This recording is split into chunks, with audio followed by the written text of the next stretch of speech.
Thank you, Chairman Thune, and thank you, Ranking Member Nelson, for integrating Senate Bill S533, the Tsunami Warning Education Act of 2015, in with House Bill 34, which was the House Tsunami Bill. I want to thank my colleagues, Senator Sullivan and Schatz, for working on this to help bolster tsunami research and readiness and forecasting abilities. I would have to say I would be remiss if I didn't mention our two late colleagues, Senator Stevens and Senator Inouye, who also led the charge on this legislation for many, many years because of the impact on their states, and we're constantly working with NOAA to try to improve our readiness.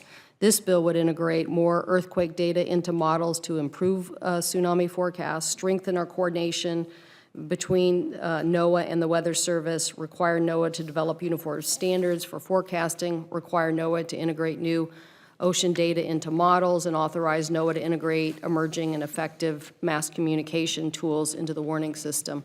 I invite anybody to visit the NOAA Center in Seattle if you ever want to see a demonstration of these mobile apps, but literally can show you minutes after a tsunami the kind of damage that could happen. Some of the worst possibilities for us in the Pacific Northwest, the Cascadia subduction zone, which is located not far off the coast of Washington, Oregon, and California. This fault has already the ability to generate significant earthquakes that generate large, destructive, deadly tsunamis in the past.